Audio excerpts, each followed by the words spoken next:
Hi friends, welcome to my channel. I hope you are all doing well. कल हमने देखा था सोंगयू lily के पास आके लिली को फर्स्ट एड करने लगता है। अब सोंगयू लिली को इनहेलर देता है जिससे लिली इनहेल करने लगता है। तभी हमें लिली का हार्ट बीट दिखाया जाता है जो कि नॉर्मल हो रही थी, जिसे देखकर सोंगयू चैन का सांस लेता है और मन में कहता है अब इसका हार्ट बीट्स नॉर्मल है। ये सब देखकर टीचर सोंगयू से कहता है क्या अब वो बेहतर फील कर रहा है, हम अब भी उसे इन्फर्मरी में भेजते हैं रेस्ट करने के लिए। तब सोंगयू कहता है उसे चेक करने की ज़रूरत है, हो सकता है उसके बॉडी में रैशेस हुआ है। इस तरफ लिली धुंधले धुंधले आंखों से सोंगयू को देख के मन में कहता है सोंगयू गगा। तभी ऐसा लग रहा था कि मानो सोंगयू ने लिली के मन के बात को सुन लिया है और वो कहता है क्या।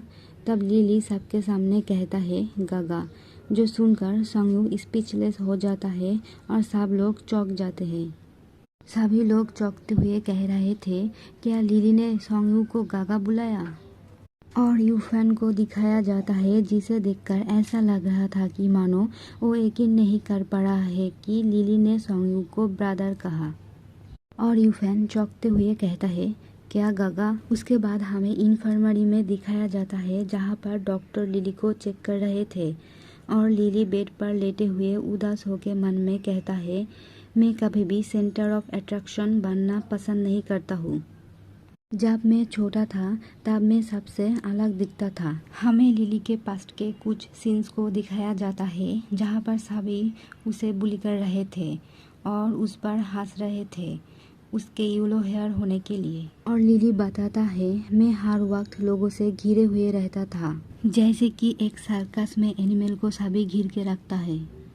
यहाँ तक कि मैं कुछ बड़े बच्चों से भी बुली होता था। जो लड़का पहले सबसे बुली होता था वो बड़ा होने के बाद सबके लिए चाहिदादार पर्सन बन गए और सब उसे एडमायर करने लगे। और अब मुझे एलर्जिक अटैक होने के कारण मैंने अभी अभी इतना शानदार तरीके से पूरे स्कूल का ध्यान आकर्षित किया है। और अब लिली सोचने लगता है लकीली वहाँ पर सोंगयू गागा थे, अदरवाइज मेरा बहुत बुरा हाल होता। उस वक्त मैं डिजी फील कर रहा था। आई होप मैंने ऐसा कुछ नहीं कहा जो मुझे बोलना नहीं चाहिए था। तभी हम देखते हैं यूफेन को जो अंदर आते हुए कहता है लिली। देन वो लिली के पास आके उसे एक ड्रिंक ऑफर करके कहता है तुम्हें इससे तो कोई एलर्जी नहीं है ना, तो तुम इसे पी सकते हो, मैं तुम्हें इसे पहले खाते हुए देखा है। लिली यूफेन से ड्रिंक्स को लेते हुए थैंक्स कहता है और उसे पूछता है क्या सेरेमनी ख़त्म हो गया है, क्या ये ज़्यादा जल्दी नहीं हुआ। जिससे यूफेन कहता है टीचर ने कहा है तुम्हें वहाँ पर जाने की कोई ज़रूरत नहीं है और तुम्हें कोई रिपोर्ट भी नहीं देना होगा, तुम यहाँ से सीधा घर जा सकते हो थोड़ा बेहतर फील करने के बाद। और मैं तुम्हारा बैग भी यहाँ पर ले आया हूँ। जिसे सुनकर लिली जूस को पीते हुए कहता है क्या टीचर वांग ने मेरे फैमिली को बुलाया है। जिसमें यूफेन कहता है आई डोंट नो, बट उन्होंने सोंगयू को बुलाया था और कुछ देर उसके साथ बात भी किया था। लेकिन तब मैं सोच रहा था ये कैसे एक कोइंसिडेंस हो सकता है। ये सुनकर लिली इनोसेंटली पूछता है कौन सा कोइंसिडेंस। तब यूफेन बोलता है सोंगयू ने तुम्हारा नेम टैग उठा लिया था और तुम्हें पहचान भी लिया था और कुछ देर पहले उसने उसका स्पीच बीच में ही छोड़कर स्टेज से भागते हुए आया था तुम्हें फर्स्ट एड देने के लिए, और वो तुम्हारा मेडिसिन भी साथ लेके घूरता है। देन यूफेन क्यूटली लिली का हाथ सहलाते हुए कहता है अगर तुम अंत में उसे ब्रदर नहीं बुलाते तो मैं ये सोचने ही वाला था कि क्या तुम दोनों कोई अनस्पीकेबल रिलेशनशिप में हो या नहीं। ये सुनकर लिली के मुंह से मिल्क जूस बाहर निकल के आता है और लिली शॉक्ड होकर मन में कहता है नो नो नो, ये कैसे हो सकता है, वेट। और वो सोचने लगता है अभी अभी यूफेन ने उसे क्या कहा, उसने लाउडली सबके सामने सोंगयू को ब्रदर बुलाया था। लिली मन में कहता है क्या मैंने सच में उसे ब्रदर कहा था, लेकिन वो खुद पर बिलीव नहीं कर पाता है और लिली याद करने लगता है वो कैसे सोंगयू को ब्रदर कहा था। ये सोचने के बाद लिली कहता है बीमारी एक तेज आंधी की तरह है, जो सब कुछ ले जाता है और बचे हुए शक्ति किसी को प्रॉमिसेस भुलाने में और धोखा देने पर मजबूर कर देता है। जो सीक्रेट मैंने 2 सालों से सबसे छुपाते हुए आ रहा हूँ, वो सीक्रेट अब पूरे स्कूल को पता चल गया है। ये सोचकर ही वो सैड फील करने लगता है और मन में कहता है, अब मैं क्या करूँ, सोंगयू गागा ज़रूर मुझसे नाराज़ होगा। अब थोड़ी देर बाद दिखाया जाता है जहाँ पर लिली जूस खाते हुए यूफैन को उसके और सोंगयू के रिश्ते के बारे में सच बता देता है।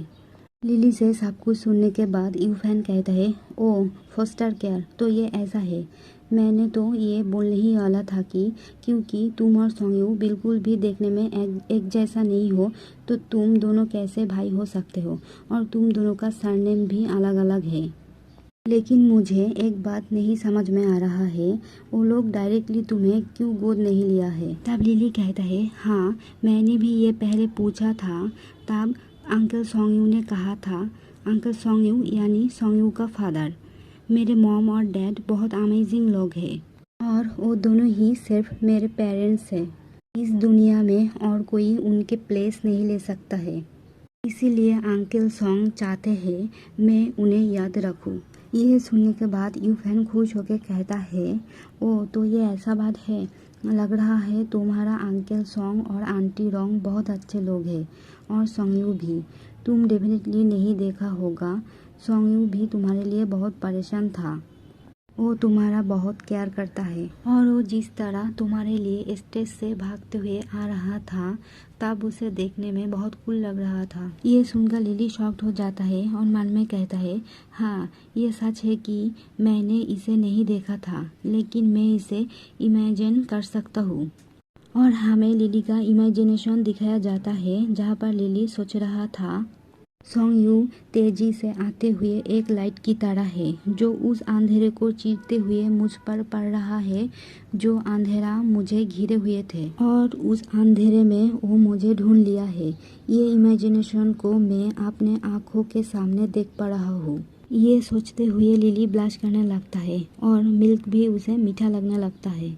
देन लिली जूस को पीने के बाद यूफैन के साथ बातें करते हुए वहाँ से जाने लगता है। तभी वहाँ पर एक लड़की आके लिली से बातें करने लगती है।